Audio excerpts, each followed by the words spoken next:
ပွဲတွေစမ်းများနေတာပေါ့နော် live တွေစတိုက်ကြည့်ရမှာပေါ့နော်အဲ့ဒီတော့ညာလေးနည်းနည်းနဲ့ပြီပေါ့နော်ညာလေးနည်းနည်းနဲ့တော့စလိုက်အောင်စမယ်ဆိုတော့နော်ကျွန်တော်ကောင်းစဉ်ပေးထားတာကဒီတခိုးမာလားဒလန်လားပေါ့နော်အဲ့တော့ပုံမှန်အားဖြင့်ကျွန်တော်ကမသေးချာတာမျိုးဆိုမပြောဘူးမသေးချာတာမျိုးဆိုမပြောဘူးဆိုတဲ့သဘောပါလဲဆိုတော့အထူးသဖြင့်ပေါ့နော်ကျွန်တော်လူတစ်ယောက်ကိုပေါ့နော်ဒီလိုကာလာကြီးမှာလူတစ်ယောက်ကိုဒလန်လို့ဆွဆွဲဖို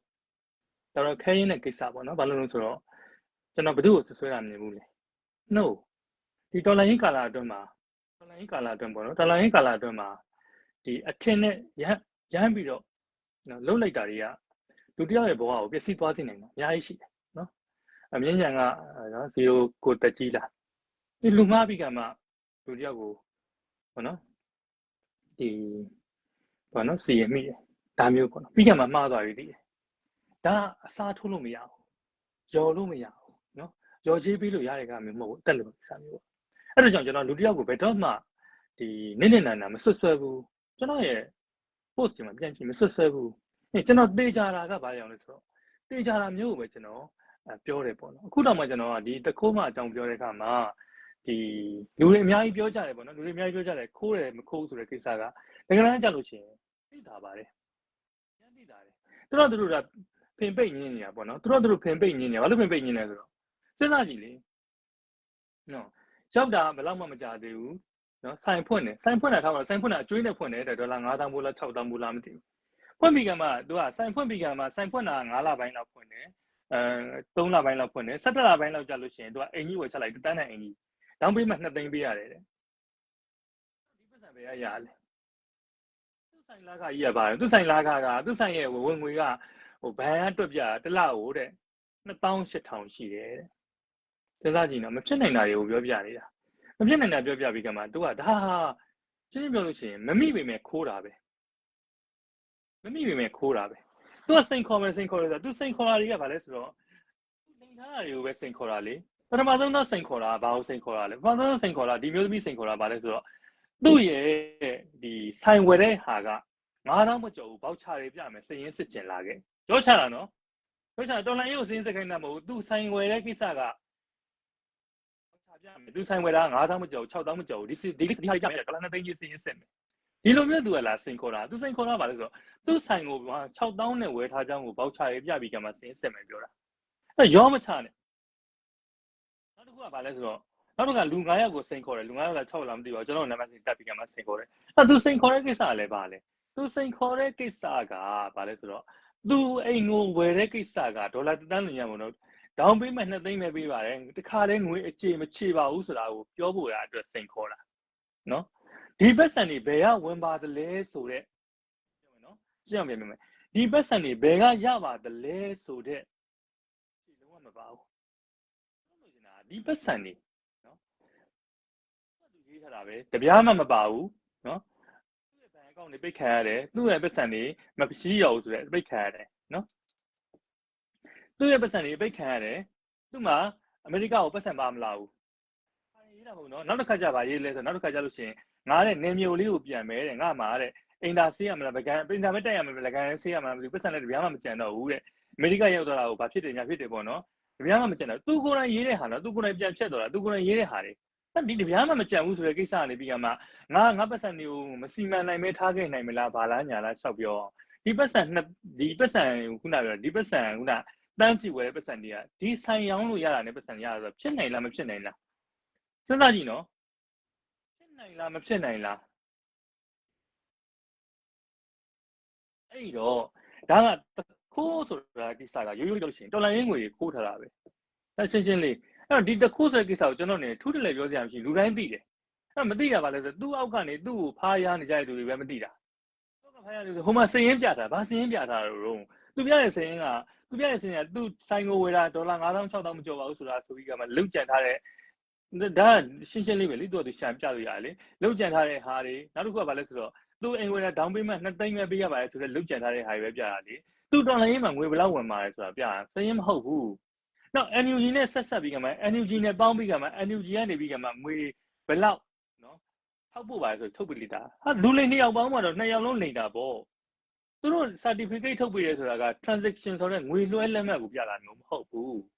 ရှင်းရှင်းပြောမယ်နော်ဟုတ်တယ်မလားဒီလိုမျိုးဟာကြီးကိုကျွန်တော်တို့ကဒါကိုပြန်ပြီးကမှတက်တေပြနေကြဘာအကြောင်းမှမရှိတော့ဘူး तू ခိုးထားတာ तू က तू တက်တေပြရမှာ तू မခိုးဘူးဆိုတာ तू တက်တေပြရမှာကျွန်တော်ကခိုးတယ်ဆွဆွဲတယ်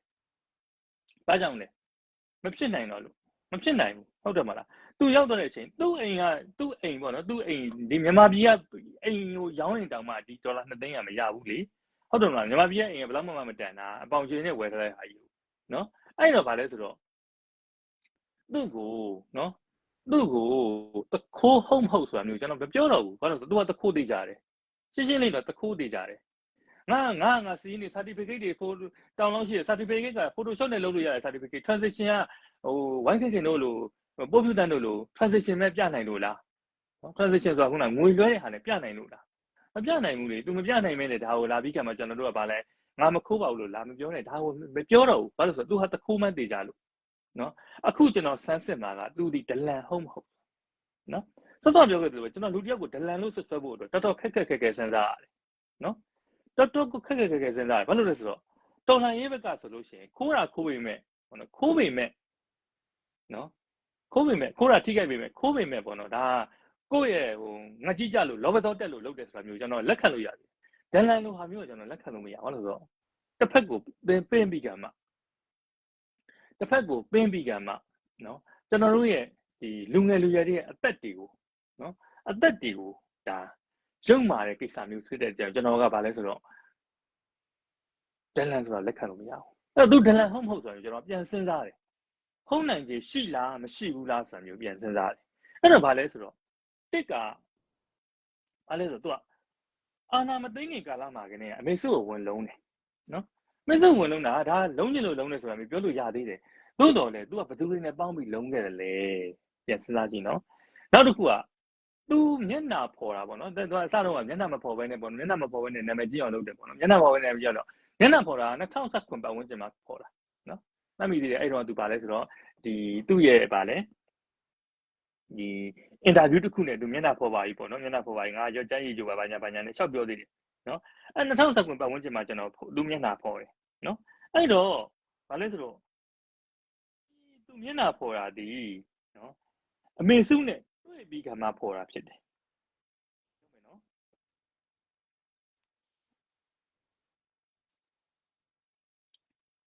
ဘာလဲဆိုတော့အမေစုနဲ့တွေ့ပြီးမှသူမျက်နှာဖော်တာဖြစ်တယ်အဲ့တော့ကြောင့်ဗာလဲဆိုတော့အမေစုနဲ့တွေ့ရ2016မှာအဲ့တော့ဗာလဲဆိုတော့အဲ့တုန်းကသူတို့၄ယောက်တာလားမသိပါဘူးသူသွားတွေ့ကြတယ်နိအမေစုနဲ့သွားတွေ့ကြတယ်ပေါင်းတဲ့သူတွေကလည်းအယူကျိုရယ်ဟိုမောင်မောင်အေးရယ်ရွှေဥရယ်နောက်တစ်ယောက်ကဗာလဲရဲတေစာနော်အဲ့တော့ရွှေဗာလဲရွှေဥပုတ်ပါဘူးဗာလဲရွှေဥဖောင်းနော်သူမပါဘူးရဲတေစာနဲ့မောင်မောင်အေးတဲ့အယူကျိုတို့နဲ့နောက်တစ်ယောက်ပါသေးတယ်နော်သူသွားတွေ့ကြတာအဲ့တော့နာမည်မဖော်ခင်ကသွားတွေ့တယ်သွားတွေ့တဲ့နေရာမှာနော်ဘသူ့ကိုခေါ်သွားလဲဆိုတော့ဒေါ်မီမီဆိုတော့သိတယ်နော်ကျွန်တော်ခဏနာမည်ဒီနာမည်ပြောနေရလို့ဟောပြပါပြီနော်ဒေါ်မီမီကိုခေါ်သွားဒေါ်မီမီဒီအမေစုကိုတမင်တက်ဝင်လုံးခဲ့တဲ့သူနော်ဘသူနဲ့နီးစပ်လဲဆိုတော့ဒေါ်မီမီရဲ့အကိုဒီကျွန်တော်တစ်ခါပြောပြီးသားကျွန်တော်တို့ဗာလဲဒီအင်္ဂလိပ်စာဆရာပေါ့နော်ခုနပြောသူကအင်းနေဝင်းတို့နဲ့ဆက်ပတ်သက်မှုရှိတယ်ဆိုတာမျိုးကျွန်တော်ပြောတယ်အင်တာမှာရင်းနှီးရဲ့ဆက်ပတ်သက်မှုရှိတယ်လို့ကျွန်တော်ပြောပြီးသားအဲ့လိုကြောင့်ဒီကိစ္စဒီတွားတွေ့ရဲ့ကိစ္စကလည်းတန်တရားဖြစ်เสียတစ်ချက်ဖြစ်တယ်ဘာလို့လဲဆိုတော့နာမည်မဖော်ခင်ကနေကတွားတွေ့နေတာဖြစ်တယ်ဒါတစ်ပိုင်းနော်ဟုတ်ပြီဒီကိစ္စခဏထားလိုက်ပါအောင်နော်ထားပါတော့တွားတွေ့တာကဲတွေ့ရင်လို့တွေ့တယ်ထားပါတော့နောက်တစ်ခုစဉ်းစားကြည့်အောင်နော်နောက်တစ်ခုစဉ်းစားကြည့်အောင်ဆိုတော့ကျွန်တော်တို့အားလုံးမှတ်မိကြလိမ့်မယ်ပေါ့နော် Sally Small ဆိုတာနော် Sally Small ဆိုတာမင်းသားမင်းသမီးတွေရဲ့အပုတ်တွေကိုလိုက်ဖော်ပြီးကြမှာငွေညှစ်တာမျိုးလုပ်တဲ့တရားနော်အဲ့တော့ Sally Small ကနော်ပေါ်လာတယ် Sally Small ကိုသူလို့ထင်ကြတယ်ပေါ့နော်ထားကြပါတော့ဟုတ်ချင်ပါလေဟုတ်မယ်ဟုတ်ချင်တယ်ဟုတ်မယ်ပေါ့နော်ထားပါတော့ဒီ Sally Small ကနေပြီးကမှဒီအဲ့မှာမင်းသားမင်းသမီးတွေနဲ့ပေါ့နော်ဟိုဝတ်မုံရွှေကြီးတို့ဘာလို့ねပြဿနာကြီးတက်ကြတော့ Sally Small ကိုမင်းသားမင်းသမီးတွေကပတ်စံပေးပြီးလိုက်ကြတယ်လိုက်ကြတော့ Sally Small ကပျောက်သွားပြီးကမှဟန်ချင်းဦးဆိုပြီးပြန်ပေါ်လာတယ်နော်ဟန်ချင်းဦးဆိုပြီးပြန်ပေါ်လာတယ်အဲ့တော့ဒီနေရာမှာဒီမင်းသားတို့မင်းသမီးတို့နော်အချက်အလက်တွေက မှန်လဲမှန်နေတယ်သူပြောတာကြီးမှန်တယ်ဆယ်လီစမောပြောတာကြီးမှန်တယ်ဟန်ကြီးပြောတာကြီးမှန်တယ်ဘာလို့မှန်နေတာလဲပြန်စဉ်းစားကြည့်အောင်အဲ့ဒီတုန်းကခင်ညွန့်ရဲ့အဖွဲ့ပေါ့နော်ဟိုတုန်းကခင်ညွန့်ရဲ့အဖွဲ့ကဒီမင်းသားမင်းသမီးတွေနောက်ကိုလိုက်ပြီးကမှ data တွေကိုပြန်ပြီးကမှစုထားလို့ရှိတယ်နော်မင်းသားမင်းသမီးတွေရဲ့ data တွေကိုစုထားတာဘာကြောင့်စုထားလဲဆိုတော့သူတို့ကမင်းသားမင်းသမီးတွေကိုနော်မင်းသားမင်းသမီးတွေကိုသူတို့ရဲ့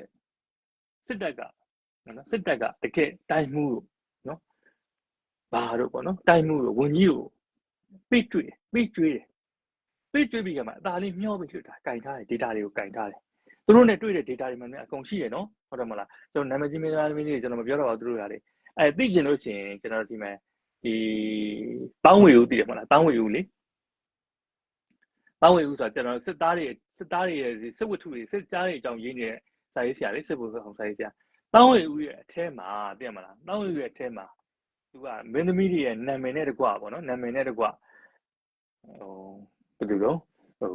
ဖဲရှုံးလို့မင်းသမီးပေါ့နော်နာမည်ကြီးမင်းသမီးသူဖဲရှုံးလို့ကျွန်တော်ဘောမာတွေရပဲဖဲရှုံးလို့ဆိုပြီးကမှအဲ့ထဲကဒီလောဘန်တယောက်နဲ့ပေးတွေ့ခဲ့ရတဲ့ဆိုတဲ့အကြောင်းတွေဓာတ်ပုံနဲ့တကွရေးထားတဲ့တောင်းဝေရဲ့စာအုပ်ထဲမှာနော်အဲ့မျိုးရှိတယ်နောက်တစ်ခုကဘာလဲဆိုတော့ကျွန်တော်တို့စီပင်မှာကျွန်တော်တို့ model တွေခန့်ထားတယ် model မဟုတ်ဘူးကျွန်တော်တို့ဗာလဲအလှမယ်တွေကာယအလှမယ်တွေခန့်ထားပြီးကမှတော့ပိကျွေးတယ်ဒါမျိုးတွေနော်စီပင်ပေါ့နော်ဂျာမျိုးတော့စီပင်မှာကာယအလှမယ်တွေကိုခန့်တယ်တမင်ခန့်ထားတာနော်သူတို့ကအလှမယ်တွေခန့်ထားတာဘာလို့ကိုအဲ့လိုပေါ့နော်အဲ့လိုပိကျွေးပြီးကမှဘာလုပ်လဲဆိုတော့အဲ့ဒါတွေအကုန်လုံးကို data တွေအကုန်လုံးကိုစုထားတယ်နော်ဒါကဘာလဲဆိုတော့ထောက်လှမ်းရဲ့လုံပုံလုံနည်းစတိုင်ထောက်လှမ်းရဲ့လုံပုံလုံဘာလို့ဆိုတော့ဥပမာဖြင့်တရားကိုဖြုတ်ချင်တယ်ဆိုလို့ရှိရင်မင်းကိုဒါနဲ့ဖြုတ်မလားခေါ်မေးတာနော်မင်းကိုဒီမှာခုနပြောလို့မင်းကိုဒီမှာအဂရိမှုနဲ့ဖြုတ်ရမလားဒါမှမဟုတ်လို့ရှိရင်ဟောဒီမှာမင်းရဲ့အပုတ်တွေမင်းရဲ့မင်းသမီးနဲ့မင်းနဲ့ဒီလိုတွေ့ထားတဲ့ဟာမျိုးဟုတ်တယ်မလားနော်ဒီလိုမျိုးပေါ့နော်ကျွန်တော်လည်းထိမ့်ပြောတယ်တိကျတယ်ပြောမပြောချင်ဘူးဘာလို့ဆိုတော့ကျုပ်မင်းသားမင်းသမီးတွေကဘာပြောသူကလည်းသူ့ဘွားနဲ့သူတည်ငြိမ်နေပြီပေါ့နော်ကျွန်တော်မပြောချင်ဘူးကြားတာတွေအများကြီးရှိတယ်အဲ့တော့ဒီလိုမျိုးလုပ်တယ်ဆိုတော့မင်းသားမင်းသမီးရဲ့အပုတ်တွေကိုကျွန်တော်တို့ထောက်လိုင်းကြီးကစုဆောင်းထားတယ်စုဆောင်းထားတော့အဲ့ထောက်လိုင်းကြီးရဲ့ကိစ္စတွေကိုဆယ်လီဆာစမောကဘယ်လိုလုပ်ကြည့်ရလဲနော်ခင်ညွန့်ကဘာလုပ်ထားလဲခင်ညွန့်ကပြည်သူတွေကိုအဲ့ထဲမှာမျောနေအောင်လုပ်ထားတယ်နော်နောက်တစ်ခုဘာလဲဆိုတော့စင်စမောပြီးတော့ဟန်ချင်းယူပေါ်လာတယ်ဟန်ချင်းယူကလည်းအတူတူပဲသိနေတယ်သိနေတဲ့ခါထဲမှာမင်းသားမင်းသမီးတွေမကောက်ဘူးအကြောင်းပါပါတယ်တခုမှအကြောင်းပါပါတယ်ဘာလဲဆိုတော့အခု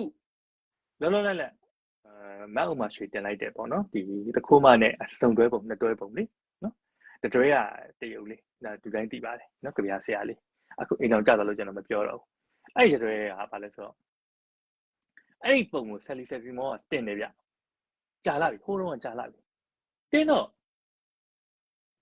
အဲ့ဒီအကြောင်းလဲတင်တယ်နောက်တစ်ခုနောက်ထပ်ကြပြဆရာတယောက်ပေါ့နော်သူရနဲ့စားတယ်နော်နောက်ထပ်ကြပြဆရာတယောက်ကိုလည်း तू ကကြိုက်တယ်ဆိုတဲ့အကြောင်းလဲတင်တယ်ဆယ်လီမောကဟုတ်ပြီသူ့အကြောင်းကိုဘာကြောင့်တင်တာလဲစဉ်းစားကြည့်နော်သူကြောင့်တင်တာအဲ့တော့သူ့လင်နဲ့ကွဲနေတဲ့အချိန်ပေါ့သူ့လင်နဲ့ကွဲနေတဲ့အချိန်ပဲလားသူ့လင်နဲ့ခဏကွဲနေလားမသိဘူးနော်ထွက်ပြေးနေချင်လားမသိဘူးသူကအဲ့မှာထောက်ချောက်မျိုးတို့ပျော်သွားပြီးကမှအဲ့မှာပတ်ပြီးတော့အဲ့လိုဖြစ်နေတဲ့အချိန်ပေါ့လေကျွန်တော်သူများကိုတိုင်းတိုင်းမပြောချင်ပါဘူးအဲ့တော့အချိန်မှာတင်တဲ့ဘာလဲဆိုတော့အကြောင်းသိလို့ဒီဓာတ်ပုံကဘယ်ကထွက်လာတာလဲသူ့စီကပဲထွက်မှာပေါ့စဉ်းစားကြည့်နော်ခက်ချင်းချင်းထွက်မှာပေါ့အဲ့ထွက်တဲ့ညမှာဘာကိစ္စတင်တာလဲဆိုတော့အဲ့ဒါချုပ်ကွက်ခေါ်တယ်ဘာလို့ချုပ်တာလဲသိလားဟဲ့ငါတို့နာမည်ကြီးနဲ့ဒီလိုကြီးထွက်သွားပြီငါ့ကိုနေယူတော့ဆိုလဲအကွက်မျိုးနဲ့လောက်တာနော်ထားပါတော့နော်အဲ့ဒါကျွန်တော်ကဘလို့တေချာလဲဆိုတော့ကျွန်တော်ပြန်ပြောပြအောင်ကျွန်တော် search လုပ်တာဝါဒနာပါပေါ့နော်နောက်ကြောင်းပြန်လိုက်တော့အဲ့ ဆယ်လီမောအကောင့်ကိုပြန်ချတော့တွေ့တော့အဲ့ဒီပုံနှစ်ယောက်ဆုံးတွဲပုံနှစ်တွဲပုံပေါ့နော်အဲ့မက်ဥမာရွှေတင်တဲ့ထဲမှာရှိတယ်နှစ်တွဲပုံကိုတွေ့တော့ကျွန်တော်အဲ့ဒါလေးကိုပြန်အစဖော်ပြီးတော့တယောက်ကိုကျွန်တော် screenshot ပေးလိုက်တော့အဲ့ screenshot ကိုတွားပြီးတော့ man တော့အဲ့ screenshot ရပြန်ပြီး up ဖြစ်သွားတာပေါ့နော်ပြန် up ဖြစ်တဲ့ခါကျချက်ချင်းပဲဆယ်လီစမောအကောင့်ကအဲ့ post ကိုဖျက်ချသွားတယ်ဘာလို့ဖျက်ချတော့လဲစဉ်းစားကြည့်နော်သူကိုယ်တိုင်မို့လို့ပဲလားဘာလားစဉ်းစားကြည့်နော်ဘာလို့ဆိုတော့သူနဲ့မတည့်ရသူဆိုဒီဆယ်လီစမောကဒီဟာကိုထားရမှာလေထားပါတော့နော်အဲ့တော့အဲ့ဆယ်လီစမောပြီးတဲ့နောက်မှာနော်ဟန်နေဦးပေါ်လာတယ်အဲ့တော့ ဟန်ချင်းဦးဆိုတဲ့အကောင်ကိုသူကဖော်တာပါလေရေးတယ်တဲ့ခြေတစ်ဖက်တော်ချိုးတဲ့ဘယ်နှမ်းမှနေတယ်တဲ့စဉ်းစားကြည့်နော်ဘယ်နှမ်းမှနေတယ်တဲ့ဘာမှဟိုမဟုတ်ဘူးနော်နောက်ခတ်ရှိတာမဟုတ်ဘူးဆိုပြီးတော့သူကိုယ်တိုင်တင်ခဲ့တာနော်အဲ့တော့အဲ့ဒီအကြောင်းကိုသူ့ရဲ့ data ဘယ်ရရလဲနော်သူ data ဘယ်ရရလဲဒီဆိုတဲ့ဟာမျိုးဓာတ်ပုံနဲ့တကွမိန်နဲ့လေမိန်နဲ့ပါတယ်ဓာတ်ပုံနဲ့တကွလိပ်စာပါတိတဲ့ data ကိုသူဘယ်ရရလဲအဲ့ဒါကဟုတ်ရောဟုတ်လို့လားအဲ့ဒါဟန်ချင်းဦးရောဟုတ်လို့လားဟန်ချင်းဦးလို့ဘယ်သူတက်တည်ပြလဲဘယ်သူဝန်ခံလဲ no ခုဟန်ချင်းဦးကကဟန်ဆိုပြီးကမှ Telegram နဲ့တကွရှိရတယ်ဟန်ချင်းဦးဒီလူတယောက်စာလို့ရှိရင်အဖွဲ့အစည်းတစ်ခုဖြစ်ပါလေဆိုတာမျိုးမီဒီယာအနေနဲ့တကွရေးထားတာဒါတွေကနေသုံးသပ်ထားတာဘာလို့သုံးသပ်ထားလဲပုံတွေအဲစာအဖွဲ့အစည်းနဲ့ဆိုင်ရလေဘာလို့ဒီ data ရတာအဖွဲ့အစည်းနဲ့တပိုင်းကထောက်လန်းရေးဒီပါလဲဆယ်လီဘောဘွားနေပြီးကမှဟန်ချင်းဘွားကိုပြောင်းသွားတဲ့အထိထောက်လန်းရေးကနေပြီးကမှမင်းသမီးသားတွေ data ရတဲ့အချိန်ကနေစပြီးကမှအခုစစ်တပ်ရဲ့ lobby လုံးဖြစ်သွားတဲ့အချိန်အထိစစ်တပ်ဖက်ကဆိုတာမျိုးဟာတိတိတသာဖြစ်သွားတယ်နော်အဲ့တော့တိတိတသာဖြစ်သွားတော့ဒီဟန်ချင်းဦးဟာနော်ဟန်ချင်းဦးဟာဘသူပါဆိုပြီးကမှပြောခဲ့တာသူပြောခဲ့တာအဲ့ပြောခဲ့တာကြီးကဘယ်မလဲတက်တည်ဟုတ်ချင်မှလည်းဟုတ်မယ်မဟုတ်လည်းမဟုတ်ဘူးကများတယ်ဟန်ချင်းဦးဒီစစ်တပ်ရဲ့အဖွဲ့အစည်းနော်အဲ့စစ်တပ်ရဲ့အဖွဲ့အစည်းဆိုတာမျိုးမသိတာအောင်လို့ဆိုပြီးဟန်ချင်းဦးကရေးတယ်ယောက်ျားပါဆိုပြီးကမှကာပေးခဲ့တာဘယ်သူလဲနော်ဟန်ချင်းဦးကရေးတယ်ယောက်ျားပါဆိုပြီးကာပေးခဲ့တာဘယ်သူလဲနော်အတန်လေးနဲ့ချက်ထားလိုက်နော်တန်တိုးတဲ့အခါမှာမဆုမြတ်ကျေးဇူးပါနော်စဉ်းစားကြည့်နော်ဟန်ချင်းဦးကရေးတယ်ယောက်ျားပါဆိုသူပြောသူတယောက်ပဲပြောလို့ရှိရင်ဘယ်သူမှလည်းတက်တယ်လည်းမပြနိုင်ဘူးဘယ်သူမှလည်းဝေါမပြဘူးအဲ့တော့ဟန်ချင်းဦးဟာသူကိုယ်တိုင်ဖြစ်ပြီးကမှသူကိုယ်တိုင်ပဲလမ်းစာဖြောက်လိုက်တာလားဒါပြန်စဉ်းစားဖို့တစ်ချက်နော်ကျွန်တော်မစွတ်ဆဲဘူးနော်ဒါစဉ်းစားရမယ့်အချက်တွေကိုပြောပြနေတာဟုတ်ပြီအာနာသိမ့်ပြီးရတော့ကြည့်အောင်အာနာမသိမ့်ခင်ကိစ္စလေးတစ်ချက်ပြောကြည့်အောင်အာနာမသိမ့်ခင်မှာနော်အာနာမသိမ့်ခင်မှာနော်အာနာမသိမ့်ခင်မှာအာနာသိမ့်ရဆိုတာ February လပေါ့နော်ဒီဇင်ဘာ January February အဲ့တော့ဒီဇင်ဘာလကလေးကသူ့ရဲ့တိုက်ကြီးသူ့ရဲ့ပြည်ပန်းညိုလန်းတိုက်ကြီးကိုနော်ကမ္ဘောဇဗန်မှာလွဲတာလို့ပေးပြီးကမှအပေါင်ထားပြီးကမှသူပြေလဲကန်လုပ်သွားတယ်ဟုတ်တယ်နော်ဒီဇင်ဘာနော်အဲ့တော့ဗာလဲဆိုတော့သူကအာနာသိမ့်မှာကြိုတင်နေတယ်ပေါ့ကျွန်တော်မှစာချုပ်ရှိရနော်အဲ့တော့ဗာလဲဆိုတော့ကိုဝယ်တဲ့တိုက်ကိုဘာကိစ္စနော်ဘာကိစ္စကိုယ်စလဲလွဲတာနဲ့ပေါင်သွားတာလေသူချမ်းသာနေရဆိုသူငွေတောက်တော့လဲဝင်နေဆိုဘာကိစ္စပေါင်လာတာ2020ဒီဇင်ဘာနော်လူချင်းကျွန်တော်ဒီမှာလာတောင်းကျွန်တော်အဲ့စာချုပ်တစ်ဆောင်လုံးကိုပြမယ်ဟုတ်ပြီလားနော်စာချုပ်တစ်ဆောင်လုံးကိုပြနိုင်နေရှိတယ်နောက်တစ်ခုပြန်စဉ်းစားကြည့်အောင်နော်အာနာဒိန်းနာဒီနော်ဖေဖော်ဝါရီလ1ရက်နေ့တနင်္လာနေ့နော်ဇန်နဝါရီလ31ရက်နေ့31ရက်နေ့နော်31ရက်ထက်မှာ31ရက်နေ့တနင်္ဂနွေနေ့မှာပုံမှန်အမြင့်သူစနေနေ့မှာရတနာ live ဆိုပြီး live လွှင့်တယ်ဟုတ်ကဲ့ကိုယ်စလဲလေးကနေပေါင်ထားခဲ့တာပါဗျာတေးကြပါလေကျွန်တော်ဒီမှာရှိပါတယ်တခုရှိတာအဲ့မှာရှိတဲ့2020ခုနှစ်ဒီဇင်ဘာလထဲမှာဖြစ်ပါတယ်အဲ့တော့ကိုယ်စလဲလေးကအသက်ဝင်တာဒီဇင်ဘာဇန်နဝါရီလမှာအသက်ဝင်တာပေါ့နော်အဲ့လိုပေါင်ထားဖြစ်ခဲ့တာပါဟုတ်ကဲ့ပါအဲ့တော့အဲ့မှာအဲ့အကြောင်းသူ့အိမ်ဟာသူပိုင်တဲ့အိမ်မဟုတ်ပါဘူးနော်အဲ့တော့နောက်တစ်ခုပြောကြည့်အောင်နော်အဲ့တော့ခုနပြန်ပြောပြမယ်နော်ဇန်နဝါရီလ31ရက်နေ့31ရက်တက်လာမသိပါဘူးကျွန်တော်ထားပါတော့အဲ့ဇန်နဝါရီလကုန်ပေါ့နော်လကုန်မှာတနင်္ဂနွေနေ့ကြာတယ်စနေနေ့မှာသူ့ရဲ့ရတနာ live ပုံမှန်လွှင့်နေကြရှိတယ်စနေနေ့မှာလွှင့်ပြီးကမှတခါတနင်္ဂနွေနေ့ကြာလို့ရှိရင်တခါ live ထပ်လွှင့်တယ်ထူးခြားရတော့အဲ့တစ်နေ့မှာပဲလွှတ်တာဘာလို့ထပ်လွှင့်တာလဲဟိုတိုင်းကဲ live နော်အရေးပေါ် live ဆိုပြီးလွှင့်တယ်ရတနာရောင်းတဲ့ live နော်ဘာလို့လဲသူ့ရဲ့ရတနာပစ္စည်းအာနာသိန်းနိုင်မကုံတော့မှတည်နေလေသူကကြိုတည်နေတယ်အာနာသိန်းမှာသူကြိုတည်နေတယ်တေချာပေါ်သိန်းမှာဟုတ်တည်ထားလိုက်အောင်โอเคအာနာသိန်းပြီးရနောက်နော်အာနာသိန်းပြီးရနောက်3ရက်လောက်ပြောင်းနေတယ်ဟုတ်တော့ပြောင်းနေတော့မေပိုးကစားကြီးကမေဆိုတဲ့လူပဲရောက်နေဆိုတော့အတန်တုံနဲ့ပေါ်လာပြီးကျမကိုဖမ်းကြပါရှင်ကျမကဘာမှလုပ်မထားပါဘူးဘာဘူးညာဘူးနဲ့ပြောတာလေကျမရေးစာရေးစာတွေပြက်လောက်နေဆိုတာ 3 ရက်နေမှာပေါ်လာတယ်နော်3ရက်နေမှာပေါ်လာတယ်နော်အဲ့တော့ဒီနေ့ကဘယ်ရောက်နေရမသိဘူးထားပါတော့နော်ဟုတ်ပါပြီရမှာလေးလေးအဲ့တော့ပြန်စဉ်းစားကြည့်အောင်သူ့ရဲ့စာအုပ်ထဲမှာရေးထားတာ4 ရက်နေမှာပြေးတယ်တဲ့4 ရက်နေမှာသူ့အိမ်ကထွက်ပြေးတယ်ပေါ့နော်4 ရက်နေမှာသူကအိမ်ကထွက်ပြေးတယ်သူ့အိမ်ကနေထွက်ပြေးတယ်ရှေ့မှာရေးထားသူ့စာအုပ်ကြားထဲထားပဲပြောရနော်သူ့ရှေ့မှာဗာလဲဆိုတော့တအိမ်လုံးကိုသူ့ရဲ့ရဲတွေလမ်းထောက်မှမကျန်သူ့ရဲ့လုံခြုံရေးတွေဝိုင်းထားတယ်သူလုံးဝထွက်လို့မရဘူး live ထဲမှာလည်းပါတယ်အဲ့သူဘယ်လိုလုပ်ပြီးထွက်သွားလဲထားပါတော့ထွက်သွားပြီးတဲ့နောက်မှာသူရောက်တဲ့အခါမှာစမ်းချောင်းထဲကိုရောက်သွားတယ်စမ်းချောင်းထဲအိမ်ကြီးဆိုတော့ညကြတော့တန်ဖုံးတီးတန်နေကြတယ်တဲ့ဟာဘာသာနေလဲမေးတော့ကြာမှာတန်ဖုံးတွေတီးကြတယ်ဆိုတာမျိုးပြောတယ်တန်ဖုံးတီးက2 ရက်နေကနေတီးတာကျွန်တော်ဆောင်မှာ post တင်ထားတယ်တန်ဖုံးမဲ့တီး CTM လဲလို့ကျွန်တော်နေလက်ခံနေဆိုတာမျိုး2 ရက်နေကနေတီးတာ2 ရက်နေဆိုတညလုံး3 ရက်နေဆိုအားလုံးတီးနေကြပြီ4 ရက်နေ5 ရက်နေညမှာရောက်တဲ့သူတယောက်ကတန်ဖုံးတီးကြအောင်မသိဘူးဆိုတော့ तू ကဘယ်စားရဖားနေသွားပြီးကြမှာညှိနေလို့တော့သူ့စာထဲမှာဓာတ်ရိုက်ရေးထားတာနော်သူ့စာထဲမှာရေးထားတာသူကတန်ဖုံးတီးတာကိုဘယ်မှလဲဆိုတော့သူအိမ်က4 ရက်နေထွက်ပြီး5 ရက်နေရောက်ခံမှအဲ့စမ်းချောင်းလေးရက်ခါမှတန်ဖုံးတီးတာကြားတယ်လို့ပြောတယ်ဒါသူရေးထားတာနော်အဲ့တော့စကားကိုဘလောင်ပလဲမပြောနဲ့အဲ့တော့နင်ဘယ်ရောက်နေလို့လဲမေးရမယ်ထားလိုက်အောင်โอเคအဲ့တော့သူကဘာလဲဆိုတော့သူ့ရဲ့ပြေးပုံပြေးနည်းလေးကြည့်ရအောင်သူကတဲ့ဖျားသုံးစုဘက်ကိုပြေးတယ်တဲ့နော်ဘယ်မှာပြေးတယ်လဲဆိုတော့ဒီဖေဖော်ဝါရီလ22 ရက်နေ့နှစ်ငါးလုံးနေမှာပြေးတယ်နော်နှစ်ငါးလုံးနေမှာသူ့အဖေကလိုက်ပို့တယ်လို့ပြောတယ်သူ့ဖေကရှေ့ကကားတစ်စီးနဲ့ပွိုင်ကားတစ်စီးနဲ့သူကနောက်ကတစ်စီးနဲ့ရုပ်တွေပါဖြတ်ပြီးတော့သွားတယ်ပြောတယ်သို့တော့သူ့အဖေကဖေဖော်ဝါရီလ22 ရက်နေ့မှာဆန္ဒလေပြတဲ့ပုံကြီးကိုတင်ထားတယ်အဲ့တော့သူ့ဖေကနှစ်ကိုခွဲလားစဉ်းစားကြည့်နော်သူ့ဖေကနှစ်ကိုခွဲလားအဲ့တော့သူကတယောက်တည်းပြည့်ရလားနောက်တစ်ခုကဘာလဲဆိုတော့ဒါဖျားသုံးစုကနေပြီးကမှသူ့ရဲ့ရေးတဲ့စာတွေရနော်ဖျားသုံးစုကနေပြီးကမှဒီဘာနော်ဒီဟွာတဲ့ကိုခိုးဝင်နေပေါ့နော်ဒီထိုင်းထဲကိုခိုးဝင်နေထိုင်းကနေပြီးကမှဘန်ကောက်ကိုဓာတ်ရိုက်ကားနဲ့တန်ယုံကလာခေါ်တယ်ဒါသူပြောတာနော်ဓာတ်ရိုက်ကားနဲ့လင်းတန်ယုံကလာခေါ်တယ်ပြောတယ်ဟုတ်ပြီနော်ကျွန်တော်တို့သူမသိတဲ့ process တွေတခုပြောပြမယ်ကျွန်တော်တို့ထိုင်းထဲကိုခိုးဝင်တယ်ဘာလို့ဆိုခိုးဝင်ရတယ်ဘာလို့လဲဆိုတော့ကျွန်တော်တို့ကထွက်ပြေးလာမှုခိုးဝင်လို့ရှိရင်လေနဲ့ထွက်လို့မရဘာလို့ဆိုတော့အဝင်နဲ့အထွက်ပြရတယ်သိလာ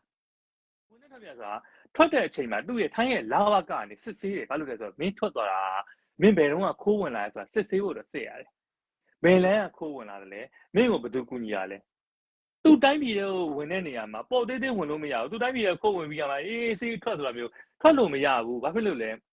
သူ့တိုင်းပြည်ကတာလန်ရန်စရာမဟုတ်ဘူးလေဝင်တိုင်းဝင်ထွက်လို့မရဘူးလေအဲ့တော့ခိုးဝင်လာလူတယောက်ကလေမော်အေးဆေးဒီလိုတက်သွားလို့ရတယ်ဆိုတာဘယ်တန်ယုံအမေရိကန်တန်ယုံမှလုပ်ပေးလို့မရဘူးသိလားနော်အမေရိကန်တန်ယုံကပြေးထွက်လို့အမေရိကန်တန်ယုံကမရဘူးဘာလို့လဲအမေရိကန်လုပ်ပေးလည်းမရဘူးအဲ့တော့ဘာလဲဆိုတော့ तू ကဘာလဲဆိုတော့ဒီနော်ထိုင်းကို तू ကနေထိုင်းကနေဘန်ကောက်ကနေထွက်ခဲ့တယ်လို့ပြောတယ်အဲ့မှာသူ့ယောက်ျားပါလားလည်းမသိသူ့ယောက်ျားပါလည်းမသိလေစိတ်ရောက်တော့မှဟိုအမေရိကန်လေစိတ်ရောက်တော့မှသူ့ယောက်ျားသူပခုံးလာဖက်ပြီးကမှမင်းလွတ်မြောက်ပါပြီကွာပြောအဲ့တော့သူ့ယောက်ျားတခြားလုံးပြောက်လေပြီးကမှအမေရိကန်လေစိတ်ရောက်ကောင်သူ့ယောက်ျားပေါ်လာလား no ဒါဒီတလွယ်ကြီး तू ကသူ့ရဲ့ process ထဲမှာထိုင်းလောက်ကနဲ့တွေ့တယ်ဆိုတာ तू မသိဘူးအဲ့တော့ तू ကဒီထိုင်းထဲကိုခိုးဝင်တာဟုတ်ပါမလားအဲ့တော့အမေရိကန်တန်ယုံမကလို့ကမ္ဘာလုံးဆိုင်တဲ့ UN တန်ယုံပဲဖြစ်ဖြစ်နော်ထိုင်းနိုင်ငံရဲ့ပိုင်ဆိုင်မှုကိုထိုင်းနိုင်ငံရဲ့ပိုင်ဆိုင်မှုကိုထိုင်းနိုင်ငံရဲ့မြေကိုဝင်တဲ့နေရာမှာဒီလိုမျိုးထွက်လို့မရဘူးကျွန်တော်တို့လောက်ကကိုဖြေခဲ့ရတယ်ဒါထွက်တဲ့လူတိုင်းသိတယ်သူ့ဖေလည်းမေးကြည့်သူ့ဖေကလည်းဟိုမှာဟွာတို့နဲ့အတူတူသွားတာနော်သူ့ဖေလည်းအိမ်မှာဘန်ကောက်မှာထောက်တယ်မှာနေပြီးမှသွားတာလောက်ကဖြေခဲ့ရတယ်သူလောက်ကဖြေခဲ့တာကိုမသိဘူးနော်အဲ့တော့ဗာလဲဆိုတော့ तू ကထိုင်းနိုင်ငံထဲကို तू တကယ်ရောဝင်ခဲ့လားအဲ့တော့ဗာလဲဆိုတော့ငါ့ကိုခိုးထုတ်ပေးတဲ့ तू ကဟိုမှာဗာလဲတော်လိုင်းလွတ်မြောက်နေမြန်ဗာလဲတော်လိုင်းရင်းနေမြေတွေမှာကရင်နေမြန်ငုတ်တုတ်ကြီးထိုင်းနေမိတ်ဆက်ပေးရမယ်ဘယ်မှလည်းပြောမိတ်ဆက်ဒီလိုလားပြောနေတယောက်မှလည်းထွက်မလာဘူးဒီရနော်တယောက်မှလည်းထွက်မလာဘူးနောက်လို့ဆိုတော့ तू ကပြောနေတာလေအဲ့တော့တစ်ခါပြန်ပြီးကျွန်တော်ပြန်ထောက်ကြည့်အဲ့တော့ तू ဒီထိုင်းနိုင်ငံထဲကိုအပေါ်လန်းဝင်ပြီးအပေါ်လန်းကထွက်တာလားအပေါ်လန်းဝင်နေဆိုလို့ရှိရင်ဝင်လို့မရပါလို့ဆိုတဲ့အဲ့ချင်းတရားပိတ်ထားတယ်ကိုဗစ်ကာလတဲ့သက်သက်ကြောတရားပိတ်ထားတယ်ကိုဗစ်ကာလထွက်လို့ဝင်လို့မရဘူးနော်အဲ့တော့ဖြစ်နိုင်ခြေရှိတာဘယ်အဖြစ်လဲနော်ဖြစ်နိုင်ခြေရှိတာကတော့နော်ဖြစ်နိုင်ခြေရှိတာကတော့သူတို့ဒီမင်းအွန်လိုင်းဖြစ်စီမင်းအွန်လိုင်းအောက်ကဟိုတရားဝင်ဖြစ်စီညှိပြီးကမှနော် မင်္ဂလာတော်လေစိတ်ကထွက်ပုံရတယ်အဲ့ဒီစကားက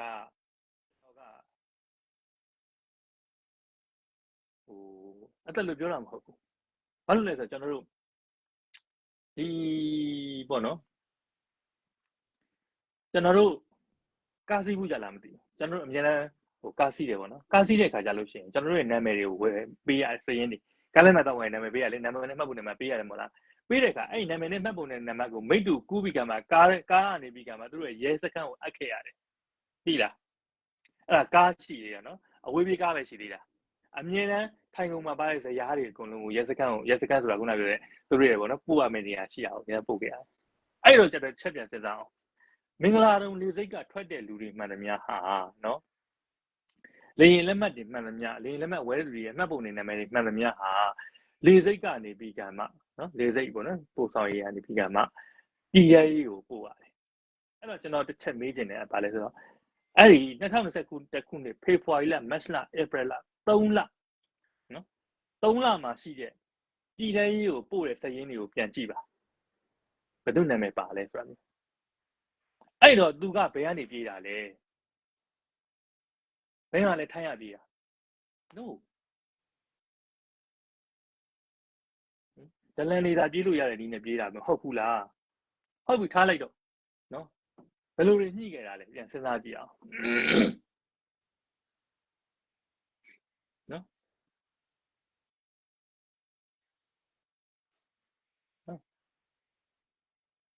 ဘယ်လိုညှိလဲပြန်စဉ်းစားကြည့်အောင်နော်အဲ့ဒီတော့ကျွန်တော်တို့ဗာလဲဆိုတော့ဒီ2021ခုနှစ်ပေါ့နော်ဇွန်လ22ရက်နေ့မှာနော်ဇွန်လ22ရက်နေ့မှာ Facebook ပေါ်မှာပုံတုံတက်လာတယ်မန္တလေးမြို့ပေါ်ကအိမ်ပေါ်မှာတနက်ကင်ပြီးတော့ရက်နေတဲ့ PDF လေးတယောက်ရဲ့ပုံနော်တက်လာတော့အဲ့ဇွန်လ22ရက်နေ့မှာပဲအဲ့ဒီနေရာကိုစစ်တပ်ကသွားဝိုင်းတယ်သွားဝိုင်းတဲ့နေရာမှာဟိုကပစ်ချလိုက်လို့တယောက်တည်တယ်ပေါ့နော်ရဲမှုလားပါလားဘို့မှုလားမသိတယောက်တည်သွားတယ်တည်သွားတဲ့နေရာမှာအဲ့ချိန်မှာထွန်းတောက်နိုင်ဆိုတဲ့တယောက်ကနော်မန္တလေး PDF ကစီရေးတာဝန်ခံလာမှမသိဘူးကျွန်တော်တို့မျော်လင့်ဆောင်လာနေတဲ့နေ့ကိုရောက်ပါပြီကျွန်တော်တို့ခုတိုက်ပါပြီလာခဲ့ကြပါတော့ဆိုပြီး post တင်တယ်အဲ့ဒီအချိန်မှာပဲကျွန်တော်တို့ဗာလဲဆိုတော့အဲ့ဒီမှာ YB ကမှအဲ့ဒီကျွန်တော်ပြောမယ်ဆိုလို့ရှိရင်တော့ဒီ111လမ်းနဲ့54လမ်းတောင်းကနော်အိမ်ကိုဝိုင်းပြီးတော့ဟောပြီးအခါမှာကချင်ကဘုံ2ယောက်ပါကြာသွားတယ်ဘို24နဲ့ကိုရိုင်းဆိုတဲ့2ယောက်ပါကြာသွားတယ်ကချင်က KIA ကဘို2ယောက်ပါကြာသွားတယ်အဲ့တော့အဲ့ဒီကိစ္စကထွန်းတောက်နိုင်မိရဲဆိုပြီးကမှသတင်းကြည့်လာတယ်နော်ထွန်းတောက်နိုင်ပါသတင်းကြည့်ထွန်းတောက်နိုင်ကပါလဲဆိုကျွန်တော်တို့မမိပါဘူးဆိုပြီးကမှနောက်ရက်မှာလဲအင်တာဗျူးတွေဖြည့်ရပြောတယ်ဟုတ်ပြီအင်တာဗျူးတွေလွတ်လွတ်လပ်လပ်ဖြည့်တယ်ကျွန်တော်မမိပါဘူးကျွန်တော်တို့ကနောက်တစ်ခါမိပါတယ်ပြန်ပြောလိုက်မမိပါဘူးပြောလိုက်နေဘယ်လောက်ရောက်သွားလဲဆိုလို့ရှိရင်ကျွန်တော်တို့ဒီ2ရက်3ရက်4-5ရက်လောက်ကြာကမှနော်တကယ်တမ်းမိသွားပါတယ်နော်မိသွားပြီးတော့ထွန်းတောက်နိုင်ကဘာလုပ်နေလဲဆိုတော့ဒီမန်လီ PDF ကလူတွေကိုဖုံးဆက်ပြီးကမှပြောနေရဆိုပြီးတော့သူဒလန်လုပ်နေပြီးပြောတယ်အမှန်ကအစကနေဒလန်ထွန်းတောက်နိုင်ကဝေယံလင်းလားဟုတ်လားနာမည်ကျွန်တော်ကြမ်းဝေယံလင်းတင်တယ်ထွန်းတောက်နိုင်နာမည်တမျိုးရှိတယ်ဝေယံလင်းအဲ့တော့ထွန်းတောက်နိုင်မိတဲ့ပုံကိုတစ်ခါပြန်ပြီးဓာတ်ပုံပေါ်ပြန်ပြီးရင်ကျွန်တော် comment မှာတင်ပေးမယ်ပတ်တိစီးထားတာတဲ့လက်တစ်ဖက်ကဖုံးတဲ့ဖုံးကြီးကိုကြိုင်ပြီးတစ်ဖက်ကပတ်တိစီးတဲ့ထားလဲဒဏ်ရာရှိတဲ့ပုံမဟုတ်ဘူးသိရမလားကြောက်ပတ်တိစီးလို့စီးပြီးတော့အဝတ်ထက်ပတ်ထားတဲ့ပုံ no အဲ့လိုစီးလို့မရဘူးအဲ့လေတကယ်လည်းမိတာလည်းမဟုတ်ဘူးမိကြောင်ဆောင်ထားတဲ့ပုံပဲဖြစ်တယ်နော်မိရသူဖုံးလဲကင်ပိတ်ကင်ကိုမပေးဘူးအဲ့တော့ဗာလဲဆိုထွန်းတောက်နိုင်တဲ့ကိုကနေကဒလန်ဖြစ်တယ်အဲ့တော့သိကြတာကနောက်တစ်ခုကဗာလဲဆိုတော့ကျွန်တော်တို့ဒီဗာလဲဆိုတော့သူတို့ရဲ့ဟွာထဲမှာစစ်တပ်မီဒီယာတွေမှာပြန်ရေးတာထွန်းတောက်နိုင်ပြီနော်ဗာလဲဆိုတော့ဇွန်လ19ရက်နေ့ကနေကချင်ပြည်နယ်ဘက်ကိုတက်သွားတာဗမော်ကိုတက်သွား19-18နော်အဲ့တော့မန်စီမြို့မှာ KIA ကလူတွေနဲ့တွေ့ပြီးကမှ KIA ရဲ့ဆရာလွန်းဆိုတာနဲ့တွေ့ပြီးကမှသူလက်နက်တွေဝယ်အများကြီးပဲအဲ့လက်နက်တွေအများကြီးကိုသူကနေပြီး22ရက်နေ့မှာတင်ပြီးကမှဒီမန်စီကနေပြီးကမှနေပြီးတော့မန်လေးကိုပြန်တက်လာခဲ့တယ်အဲ့23ရက်နေ့မှာသူတို့မိတယ်ပြောတယ်မိတာဟိုတကယ်ထိုးအပ်လိုက်တယ်နော် လက်နက်တွေကိုထိုးအပ်လိုက်တယ်အဲ့တော့ဗာလဲဆိုတော့တကယ်လက်နက်တွေအကြီးအကျယ်ဝယ်တဲ့အချိန်ကျမှကွက်တိထွန်းတောက်နိုင်ရဖမ်းတယ်ဟိုပြုအဲ့တော့ထွန်းတောက်နိုင်ဖမ်းခံရတယ်ဆိုတဲ့သတင်းထွက်ပြီးနောက်မှာ तू ကဘာတင်လဲဆိုတော့ထွန်းတောက်နိုင်ဖမ်းမခံရပါဘူးသိရမလားကျမနဲ့အဆက်အသွယ်ရပေးပါပြီလှူချင်တယ်ဆိုရင်ကျမစီကိုလှူကြပါနော်ကျမနာမည်နဲ့ရေးပြီးအာမခံပါတယ်သိမလားပြီးရင်တော်လိုင်းရင်ပြီးရင်စည်ရင်တွေပြမှာဘယ်မလဲစည်ရင်တွေဘယ်မလဲလှူတဲ့ပတ်စံတွေခိုးထားတာလေခိုးသွားတာလေအဲ့တော့အဲ့ဒီအချိန်မှာပြည်သူတွေကဟာအုံးစစ်စစ်နဲ့ဝိုင်းလှူကြတဲ့ပတ်စံတွေခိုးသွားတာဘယ်မလဲစည်ရင်ထွန်းတောက်နိုင်တဲ့သူနဲ့အဆက်အသွယ်ရတယ်ဆိုရင်စဉ်းစားကြည့်လေဟိုထဲမှာရောက်နေပြီလေဖန်ခံရဆိုတော့မှဖန်ခံရရောက်နေပြီသူကဆက်သွယ်ပြီးကမှကျမစီကိုလှူပါကျမအသက်နဲ့မဟုတ်သူအသက်နဲ့အာမခံတာသူ့ရဲ့အိမ်ကိစ္စပါအာမခံတာဟိုကခုကကျကျမနာမည်ကိုဂုံတိတ်ခါကိုရင်းပြီးအာမခံမှရေးထားတာ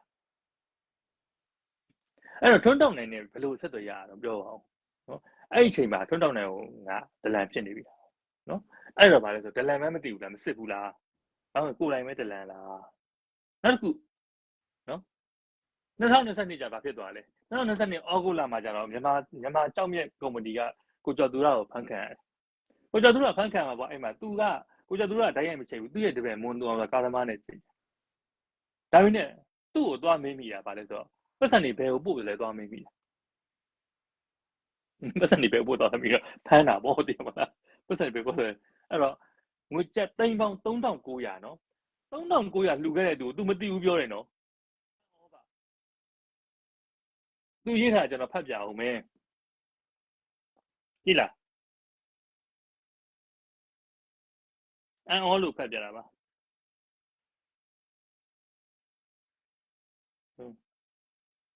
ဟောဒီထဲမှာပါတော့နော်ပြီးကျွန်တော် post တင်ပေးမယ်နော်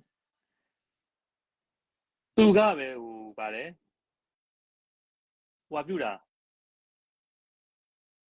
ဒီကိုကျော်သူရကိုမသိတဲ့ပုံစံနဲ့ဒီလားကိုကျော်သူရကိုမငင်းချင်ပါဘူးတဲ့သူကိုကျော်သူရလှူတယ်ဆိုတော့ကျွန်မမငင်းချင်ပါဘူးတဲ့ဒါမနဲ့တဲ့ဟိုတကယ်လားကျွန်မကိုလှူရိုးမှန်လို့ရှိရင်တဲ့ကျွန်မအသိန်း3900နဲ့မကပါဘူးတဲ့သိန်းပေါင်း2000လောက်ကြီးကျွန်မအလှခံနိုင်ပါတယ်ဆိုတာမျိုးပြောတယ်အဲ့တော့ तू ကထုတ်ပြောတာဟိုကသိန်းပေါင်း3900လှူခဲ့တယ်ဆိုတာတော့မှ तू ကမငင်းချင်ပါဘူးလို့ငင်းတယ်လို့မငင်းဘူးလို့တကယ်လားမှန်လို့ရှိရင်တော့အဲ့ဒါကဘာလဲဆိုတော့သူကိုယ်တိုင်ကိုကျော်သူရကိုစစ်ကောင်စီလက်ကိုအပ်လိုက်တာလို့ကျွန်တော်ယူဆတယ်ကျွန်တော်ယူဆတာနော်ဒါတဲတော့မပြောဘူးခဏကြည့်နော်ဘာလို့ဆိုတော့ရှင်းရှင်းလေးဘာပတ်စံနေပဲပို့လဲမေးတာဟုတ်ဖြုတ်ပြီပေါ့ဟိုကဟုတ်ပြီနောက်တစ်ယောက်ထန်ကြံကြည့်ရအောင်နောက်တစ်ယောက်ကကိုစရာတော့နော်ကိုစရာတော့ဒီနော်ကိုစရာတော့ဒီနော်ရန်ကုန် UG နေတဲ့ဆောင်နေနေတာအင်မတန်မှပြောင်မြောက်တဲ့သူဖြစ်တယ်နော်ဘာလို့ပြောင်မြောက်လဲဆိုတော့သူ့ရဲ့ဂျန်လောင်းအောင်စစ်စေးရေးမှာစစ်ကောင်စီကလူပေါင်း253ယောက်ကြာဆုံးတော့မသေခဲ့တယ်ကြာဆုံးတာမဟုတ်စစ်တပ်ကတော့ဆိုသေကုန်တာနော်ဟုတ်ပြီနော်253ယောက်ထင်တယ်မှန်ကြည့်ပေါ့ကျွန်တော်ပြန်ကြည့်ပေးမယ်အဲ့တော့ဘာလဲဆိုတော့ဒီမှာနိုဝင်ဘာလ15ရက်နေ့မှာစစ်ကောင်စီကဂျန်လောင်းအောင်စစ်စေးရေးကြောင့်လူအများဆုံးတည်ခဲ့တဲ့နေရာ4-5နေရာလောက်တိုက်ပြလိုက်တယ်နိုဝင်ဘာလ15ရက်နေ့မှာအဲ့တော့နိုဝင်ဘာလ16ရက်နေ့မှာ NUG ကတယောက်ကဒီဘာဖြစ်လဲဆိုတော့ဂျန်လောင်းအောင်စစ်စေးရေးကိုအရှိန်မြင့်မယ်ဆိုပြီးတော့အင်တာဗျူးဖြေလိုက်တယ်မြန်မာနောက်မှလားမသိဘူးနော်ပြန်စဉ်းစားကြည့်နော်နိုဝင်ဘာလ15ရက်နေ့မှာစစ်ကောင်စီကအများဆုံးတိုက်ခံရတယ်နိုဝင်ဘာလ16ရက်နေ့မှာ NUG ကကောင်တွေကဂျန်လောင်းစစ်စေးရေးအရှိန်မြင့်မယ်ပြောကြတယ်နိုဝင်ဘာလ18ရက်နေ့မှာကိုစီယာတော်ပုံအောင်နေတဲ့အိမ်ကိုဝိုင်းပြီးဖမ်းကြတယ်ကိုစီယာတော်သူ့စီကိုလာဖမ်းနေမှထင်ဘူးအဲ့ကျန်သူ့ကောင်မလေးနဲ့သူရှိတယ်ဝါလာဝိုင်းတော့တခြားသူ့ရဲ့အိမ်ရပေါ့နော်အိမ်ရတခြားလာဝိုင်းနေသူ့ကောင်မလေးကမှအဲ့ရှုပ်သွားလိမ့်မယ်နင်းဆင်းကြဆိုပြီးတော့သူ့ကောင်မလေးခက်တီပဲစစ်တပ်ကိုဖြတ်ပြီးဆင်းထွက်သွားတယ်အဲ့တော့လူတိုင်းကိုစစ်ဖမ်းရမယ့်နေရာမှာဒါမှသူ့ရဲ့သူ့ရဲ့အမျိုးသမီးကိုဖမ်းမနေလွတ်လိုက်တယ်ဆိုတော့ကနေကိုစီယာသူဒီတဲ့တယ်လာတာဖြစ်တယ်ကိုစီယာတော့ကောင်မလေးမမှတ်မိဘူးဖြစ်သွားတာအဲ့တော့ဗါလဲဆိုတော့ရှင်းပြောလို့ရှိရင်ကိုစီယာတော်ဒီသတင်းပေးခံရတာသတင်းခံပြီးကမှပြေပို့ပြီးထူးဆန်းတာဂျန်လောအောင်ပြီးတဲ့နောက်မှာနန်းထိုက်အောင်ဆိုတဲ့တောင်ကိုသူလွှဲယူလိုက်တယ် Oh my god နန်းထိုက်အောင်ဆိုတဲ့တောင်ကိုသူလွှဲယူလိုက်တယ်အဲ့ဒီနန်းထိုက်အောင်မှာ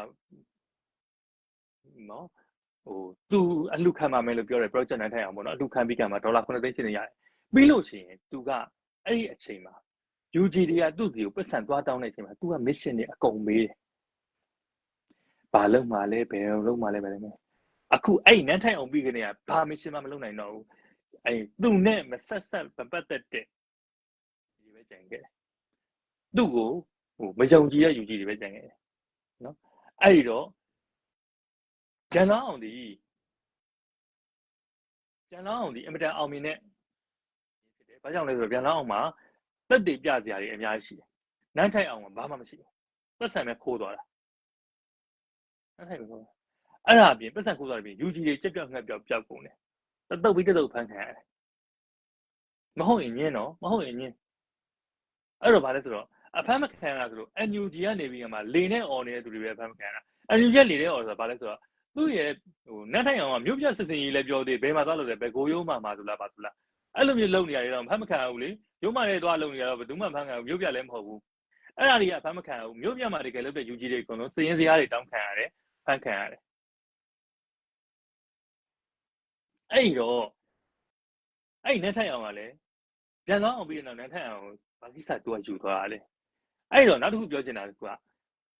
ကိုမောင်ကျော်ရဲ့နော်ကိုစရာတော့ရဲ့ဂျန်လောင်းအောင်ဆိုလို့ပြောအောင်အဲ့ဒီအချိန်မှာကိုစရာတော့ကထောင်ထဲမှာရောက်နေတဲ့အချိန်နော်ဘသူမှပြန်လောင်းအောင်ဒီစရာတော့ရဲ့ဟာပါဆိုပြီးထုတ်မပြောဘူးဘာဖြစ်လို့လဲအမှုပိုကြီးမှာဆိုလို့နော်အမှုပိုကြီးမှာဆိုလို့သူတယောက်ပဲ post တင်ပြီးတော့ကိုစရာတော့ရဲ့ဟိုပြန်လောင်းအောင်ရဲ့ phase 2ဖြစ်တဲ့နယ်ခတ်တီတွေပဲ phase 2ဖြစ်တဲ့နန်းထိုင်အောင်ကိုကူညီကြပါဘာမှ phase 2မဟုတ်ဘူးကိုစရာတော့ကြီးကလူကျင်တဲ့တကြောင်ကိုစရာတော့ထောင်ထဲပို့လိုက်တာနင်းနော်အဲ့နောက်တစ်ခုစဉ်းစားကြည့်အောင်နောက်တစ်ခုနော်အခုသူ US မှာနော် US မှာစားစရာတွေရောင်းတယ်မြန်မာစားစရာတွေရောင်းတယ်ဘယ်ကနေပို့တာလဲစစ်တပ်ကသူ့ရဲ့လမ်းကြောင်းတွေမလိုက်ဘူးလားဟမ်စစ်တပ်ကလမ်းကြောင်းတွေမလိုက်ဘူးလားချမ်းလေးပို့ရတော့မှဖမ်းတယ်လေကြီးကြီးဟိုမှာတစ်လကိုတိန်းဗာတစ်လကိုဗာလဲဒေါ်လာသိန်းပေါင်းများစွာဝင်နေရဲ့အထိနော်စားစရာတွေရောင်းနေတာထုတ်နေရောင်းတယ်လို့သူပြောတယ်ဒါဆိုလို့ရှိရင်နော်မြန်မာစားစရာဆိုတာကပြန်စဉ်းစားကြည့်နော်မြန်မာစားစရာဆိုတာကတစ်ထုပ်မှ$2လို့$3လို့အလွန်ဆုံးမှ$10 $15ဒီလောက်ပဲရှိတဲ့ဟာတွေကိုသိန်းပေါင်းများစွာရောင်းခံလို့ရှိရင်နည်းတဲ့ဟိုဟာတွေမဟုတ်ဘူးပေါ့နော်နည်းတဲ့ဒီခုနကပါဆယ်တွေမဟုတ်ဘူးပို့ရမှာနော်ဘယ်တော့များလဲဦးလို့ဗာလဲရှင်းပြောလို့ရှိရင်ဗာလဲဟိုအမေဇုံနဲ့တော့များတယ်ဦးမယ်နော်ဒါပေမဲ့အဲ့လိုမျိုးပေါ့နော်အဲ့လိုမျိုးသူ့ရဲ့မြန်မာစားစရာတွေလာရောက်နေတဲ့လမ်းကြောင်းကိုစစ်ကောင်စီကမပိတ်ဘူးလားနော်သူ့အဲ့လိုမျိုးမြန်မာစားစရာလမ်းကြောင်းကိုမပိတ်ဘူးလားစဉ်းစားကြည့်နော်အဲ့တော့ထိုင်းနိုင်ငံမှာသူ့ကိုမြန်မာစားစရာပို့ပေးနေတဲ့ CDN ဘိုကြီးဆိုတာကဟို CDN ဟိုတက်တူပါပေါ့နော် CDN ဆိုရင် CDN တကယ်အစ်စ်မဟုတ်ဘူးနော်ဘာလုပ်နေရလဲအဲ့ဒီမှာမဲဆောက်ရဲ့မဲဆောက်မှာတရုတ်ဖျားเจ้าရှိတရုတ်ဖျားเจ้าထဲမှာရုံးဖွင့်ပြီးကမှတက်ကိုသတင်းပို့နေတာလေငါမတီးဘူးမှနေတာနော်အဲ့ဘိုးနာမည်ရောပါအောင်ငါအကုန်သိတယ်ငါလိုက်နေတော့မလို့မပြောသေးတာโอเคအဲ့ဒီတော့ဘာလဲဆိုတော့ဒလန်ကဘယ်သူလို့ဒလန်ကဘယ်သူလို့ဟိုနော်ဗါလဲကျွန်တော်ဒီကိုရမ်းမင်းဦးနဲ့ပတ်သက်ပြီးကမှသူပတ်စံချိသွားတယ်လေအဲ့မှာသူကဘာရေးထားလဲဆိုတော့ကျွန်တော်ပြီးတော့အဲ့ comment တွေမှာအကုန်တင်ပေးမယ်ဘာရေးထားဆိုတော့စစ်တပ်ကသူ့ကိုတေတံထိုက်တဲ့ပုံမှန်ရင်းနဲ့အတူပုံမှန်ရတတိကြီးချထားတဲ့သူကဖျဲသီးစီကနေပြီးကမှဒီသတင်းတွေအကုန်ရပြီးသားပေါ့နော်ဒီဟာကိုတက်ကမုံကြီးကဘယ်လိုလုပ်ပြီးသိတာလဲပေါ့အမေသူကြဖျဲသီးစီကသိရတယ်ကိုကြတော့ဗာလဲစစ်တပ်ကနေပြီးကမှစစ်တပ်ကလူမျိုးသိရဆိုတဲ့အကြောင်းပဲပလိပလာလျှောက်ပြောနေသူကိုယ်တိုင်ကအဲ့လိုမျိုးဒလန်ဖြစ်နေတာနော်စဉ်းစားကြည့်နော်အဲ့တော့ဒါလောက်ကြီးစိုးစိုးဝါးကြီးကျွန်တော်တို့ကတိတိတတ်တာကြီးဖြစ်နေတာဟိုမှဟိုဗာလဲတော်လိုက်တာတက်လိုက်တာတော်လိုက်ကြီးတော့အားကိုးလိုက်တာဆိုတဲ့လူတွေကဘာလို့လဲသူနဲ့ပေါင်းစားထားလို့ရှင်းလေးပဲသူ့စီကပတ်စံတွေရနေလို့နော်အဲ USA မှာအကုန်လုံးပတ်စံတွေအကုန်လုံးသူ့စီကရတာဘာလို့ဆိုတော့ဟ ငွေပို့တယ်ဆိုတာလွယ်လွယ်ကူကူပို့လို့ရတယ်မြန်ထင်လားမသိဘူးသူရတဲ့တိမ်ပေါင်းတောင်းချီတာကိုရောက်အင်းဆိုပြီးမြန်မာနိုင်ငံငွေလွှဲသလိုလွှဲလို့မရဘူးဘာလို့လဲအမေရိကန်မှာသူပြောနေအမေရိကန်မှာနော် money transaction ဟာအင်မတန်စစ်ထားတာနော်နိုင်ငံဖြတ်ကျော်ပြီးကမှဖြတ်တယ်ဆိုလို့ရှိရင်ဘာကြောင့်လဲဘယ်ကိုသွားလဲစစ်တယ်သိလားနော်လွယ်လင်းတကူနဲ့ရောက်အင်းဆိုပြီးကမှထိုင်းနိုင်ငံလွှဲပို့လို့ရတယ်မြန်ထင်နေလားမသိဘူးအဲ့တော့ဒါတွေအကုန်လုံးကဘာလဲဆိုတော့ transition မလုပ်ဘဲနဲ့သူကသူအိတ်ထောင်နဲ့ကောက်ထည့်သွားတာ cash တွေအကုန်လုံးနော်အဲ့ဒါကြောင့် तू ကဈေးရောင်းမှဖြစ်မှာဘာလို့ဆိုတော့ဈေးရောင်းမှလက်လီရောင်းတာပေါ့နော်လက်လီရောင်းနေတာ description မှာဘာမှမရေးချင်အဖြစ်ကူညီပါဆိုတာငါဈေးရောင်းလို့ရတဲ့ပတ်စံမှာဆိုပြီးပြောကျင်လို့အမှန်ကအလှငွေတွေအကုန်လုံးသူစီဝင်လာတယ်ဝင်လာတဲ့ငွေတွေအကုန်လုံးငါဈေးရောင်းလို့ရတဲ့ပတ်စံမှာဆိုပြောချင်တဲ့ကြောင့်ငါကဗာလဲရှင်းရှင်းလေး description မှာမရေးပါနဲ့ပြောတာ description မှာအလှအတွက်လို့ရေးလိုက်လာတဲ့ပြန်နေ तू ကထိပြီလေအဲ့ဒါခိုးတာမလို့ဘာတော့သူ့အမေနာမည်နဲ့ရောရှိတယ်သူ့နာမည်နဲ့ရောရှိတယ်သူ့ဖေနာမည်ရောရှိတယ်နော်အဲ့ဒါအကုန်လုံးထိုင်ခိုးနေရမဟုတ်ဘူးလားခိုးလဲလန်လဲတူတယ်နောက်တစ်ခုကဘာလဲဆိုတော့တော်လန်ရေးမှာ तू ကဘာလို့မင်းအောင်နိုင်သူ့ကိုလွှတ်ထားလဲရှင်းရှင်းလေးပြောရင်ပတ်စံတွေဝင်နေပတ်စံတွေမှလည်းများသည်တော်လန်ရေးတွေကိုစီးဝင်တာပေါ့သူ့အိမ်ထောင်နဲ့စီးဝင်တာဖြစ်တဲ့ကြောင့်ပြည်သူတွေမှာဒီဘက်ကတော်လန်ရေးရဲဘော်တွေမှာပတ်စံမရအောင်ပတ်စံမရရင်ရှင်းလေးပဲပတ်စံမရရင်တော်လန်ရေးမအောင်ဘူးအဲ့တော့သူ့ပတ်စံတွေမှလည်းများဘူးသူ့အိမ်ထဲထည့်ပြီးစစ်တပ်ကကျေးဇူးတင်တယ်ရေခဲရတဲ့နေယူရင်းနေဒါပေမဲ့တခြားသော fundraiser တွေပေါ့နော်တခြားသော fundraiser တွေကဘာဖြစ်လဲဆိုတော့ပတ်စံတွေမြေပြင်ပို့တယ်ပိုအောင်တို့မြေပြင်ပို့တဲ့ခါကြလို့ရှိရင်သူ့ဒုက္ခရောက်ပြီလေအဲ့တော့ဘာလဲဆိုတော့အဲ့ဟာတွေကိုဒလန်အဖြစ်သူကပုံဖော်ပေးရတယ်သိမလားဒလန်အဖြစ်ဥမာဝိုင်းခင်တို့ဘယ်ပိုးတို့မာရဲတို့ရှိသမျှလူတွေအကုန်လုံးကဒလန်အငိမ့်လဲခုနအငိမ့်ကြတော့ခုနလိုဗာလဲတော်လိုင်းရေးအတွက်မဟုတ်ဘဲသူကိုကြိုးတုံးတယ်ရှိသမျှဒီနာမည်ကြီး fundraiser တွေအကုန်လုံးကိုသူကတိုက်ခိုက်ပေးတယ်နောက်ဆုံးသူနဲ့လှုပ်ဖို့အကင်ပဲဟိုဗာလဲဂူလားစင်ကာပူကပတ်စံကိုလိုချင်တဲ့ကြောင့်သူနဲ့လှုပ်ဖို့ကင်ပဲဂူတောင်မှသွားပြီးတော့ထိုးချတယ်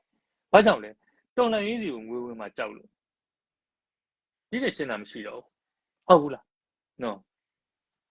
အဲ့ဒါကြောင့်နော်သူ့အကြောင်းပြောမယ်ဆိုလို့ရှိရင်ခိုးတဲ့အကြောင်းတွေပြောတာပြဿနာမရှိခိုးတာခိုးနေတာပဲဒါလူတိုင်းလည်းသိနေတာသူ့အတူဖင်ပိတ်ညင်းနေတာနော်ဘယ်မလဲဆက်ဆက်ချင်းနေဘယ်မလဲတော်လိုင်းကာလအစမှာထွန်းတောက်နိုင်စီကိုပို့ပေးပဲငါစီပို့ရဆိုပတ်စံတွေဘယ်ရောက်သွားလဲဦးကျော်သူရစီပေးတဲ့မြန်မာသူရဦးကျော်သူရစီပေးတဲ့ပတ်စံတွေဘယ်ရောက်သွားလဲဒါတွေအကုန်လုံးက NUG ပေးတဲ့ပတ်စံတွေမဟုတ်သူ့စီကိုထိုက်ရိုက်ပေးတဲ့ပတ်စံ NUG ကိုတိုက်ပေးတဲ့ပတ်စံတက်ရှိသေးတယ်နော်အဲ့ပတ်စံတွေအကုန်လုံးကိုထိုင်ခိုးထားပြီးကမှနော်ငါ certificate နဲ့ပို့တက်လို့ရတယ် certificate နဲ့ပို့တက်လို့ရတယ်ပလီပလာနဲ့ပြောတာတွေအကုန်လုံးကလည်းရှေ့စကားနဲ့ဆိုတာတခုမှမညီဘူးနော်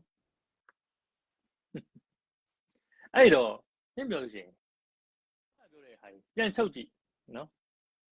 အာနာသိမ့်မှလည်းသူကြိုသိတယ်အိမ်ကိုလည်းကြိုပေါင်ထားပြခဲ့တယ်ကိုယ်စလည်းဆိုကြိုပေါင်ပြထားပြခဲ့တယ်အဲ့ဟာတွေကိုကျွန်တော်တင်ပေးမယ်မပူနဲ့အဲ့ဒါတွေအိမ်ကိုလည်းကြိုပေါင်ထားပြခဲ့တယ်နော်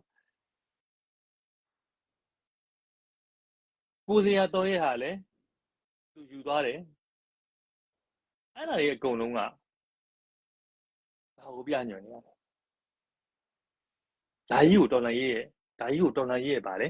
တော်လန်ရေးရဲ့တက်ဦးလားဘာတက်ဦးလို့အေးပေါ့ခိုးတဲ့နေရာမှာတက်ဦးပေါ့နော်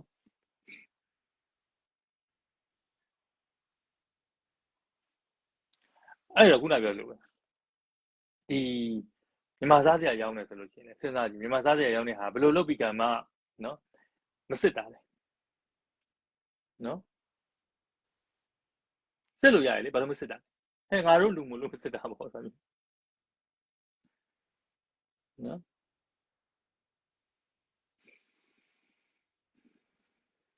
အဲ့တော့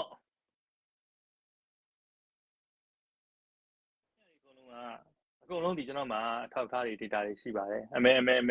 သေးမှရေမပို့နဲ့နော်ထောက်ထားတွေအကုန်လုံးရှိပါတယ်အဲ့ဒါတွေအကုန်လုံးကိုကျွန်တော်ခဏနေ comment မှာတင်ပေးပါမယ်အမလေးကြောက်ထား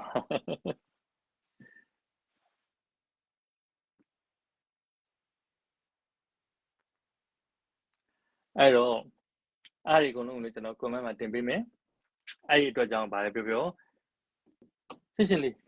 ရှင်းနိုင်ရင်ရှင်းပေါ့မရှင်းနိုင်လို့ရှိရင်တခိုးပဲမရှင်းနိုင်ရင်ဒလန်ပဲနော်ဟိုခုဝိုင်းခင်တက်လာကြတယ်ခုနကတော့ပြောခဲ့သူမေဝိုင်းတို့အကုန်လုံးလာပြီးကမှ transition ပြဆို transition ကနေစင်ပြနိုင်တယ်နင်းပဲမလဲနင်း certificate နဲ့ပြမယ်ဆိုတာအဓိပ္ပာယ်မှမရှိတာနော်အကုန်ပိတ်ခိုးထားတာတခိုးမှပဲပိတ်တခိုးမှလည်းမကောက်ဒလန်မှဖြစ်သွားတာနော် okay ဒါလောက်ဆိုလို့ရှိရင်တော့ဟိုဇက်ရည်လဲလောက်ပြီးထင်ပါတယ်ဒါကျွန်တော်ကတခိုးမှကြောင်းနဲ့ပတ်သက်ပြီးပြောတဲ့နေရာမှာဒလန်ဖြစ်နိုင်မဖြစ်နိုင်ဆိုတာမျိုးကိုနော်ဒလန်ဖြစ်နိုင်မဖြစ်နိုင်ဆိုတာမျိုးကိုပြတာနော်ပြန်ပြီးစဉ်းစားကြည့်စဉ်းစားတတ်တဲ့သူတွေစဉ်းစားကြည့်နော်ဒါကျွန်တော်ပြောတာတွေအကုန်လုံးဒီခုနပြောတယ်အကုန်လုံးအထောက်ထားရှိပြီးကြမှာပြောတာတွေဖြစ်တယ်အဲ့တော့မကျင်းနဲ့လဲသေးနော်ပါသေးတယ်ဗာလဲဟိုအမေရိကန်ရောက်လို့ရှိရင်တဲ့ဗာလဲတရားဆွဲမယ်တဲ့โอเคကျေးဇူးပဲဆွဲရောက်နေပြီနော်ကျုပ်ဘုံနေပေါ့မယ်လေလာခဲ့မယ်ငါနင်းရဟောငါလမ်းမကြုံသေးလမ်းကြုံရင်နင်းဆိုင်မှာငါလာဦးမယ်နော်ဘာသာမှမရှိဘူးအတန်နေတုံပြီးကမှအာနာသိန်းတော်အတန်နေတုံပြီးကမှကျမကိုဖမ်းကြပါရက်ကွက်အုပ်ချုပ်မှုကြီးရှင်ဘာညာနဲ့နော်အိမ်ကိုရောက်လာပါပြီကျမတကားဖွင့်ပေးလိုက်ပါတော့မယ်သိမလားကျမကြောက်ပါတယ်ဆိုတာမျိုးနော်โอเคဗာမေးရအောင်မလဲကျွန်တော်ခဏလေးရပ်ပါမယ် live ပါလဲနော်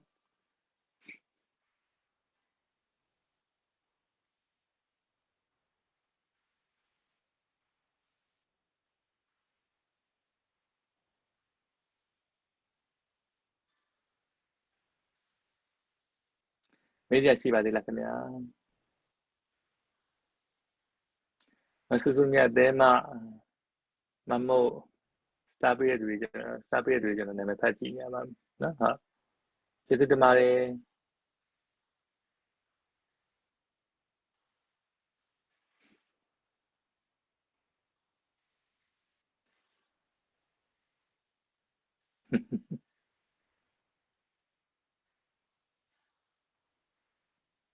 ဒါဖြူလာမုံမီအောင်ကိုတမင်လာတာ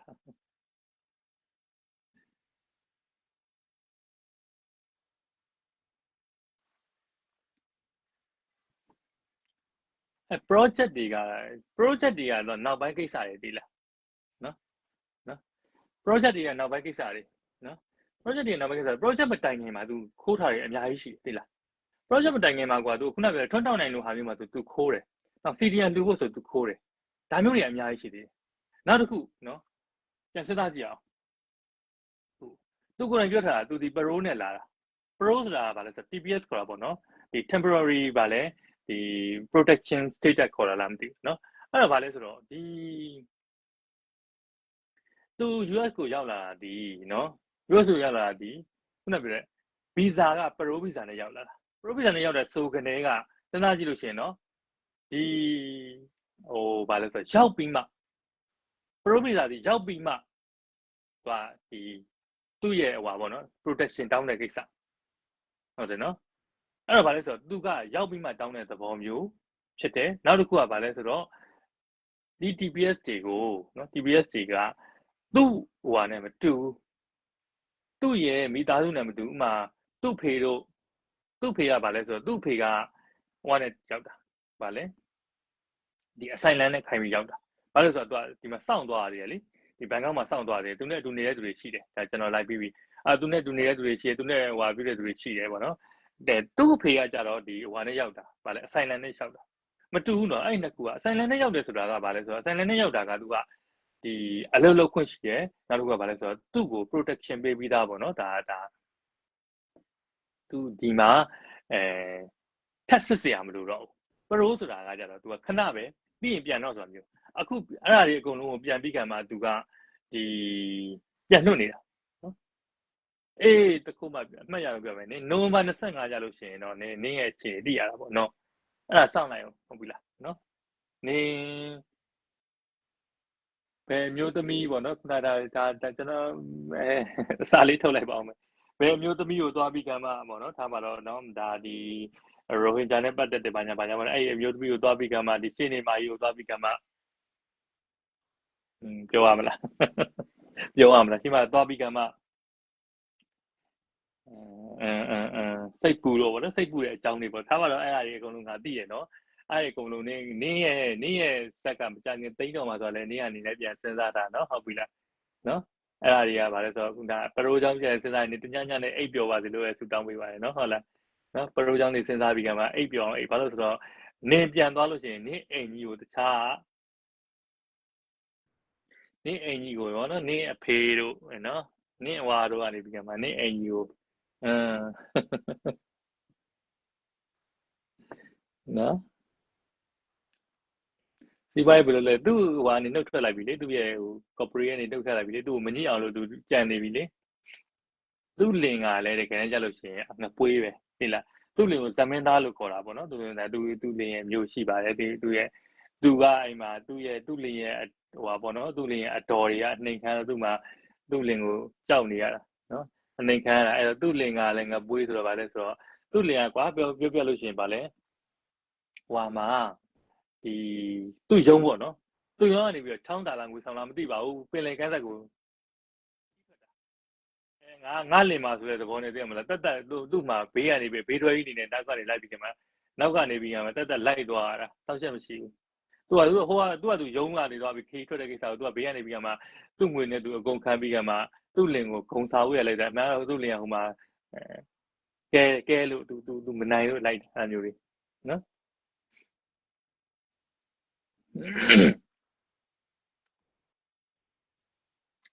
โอเค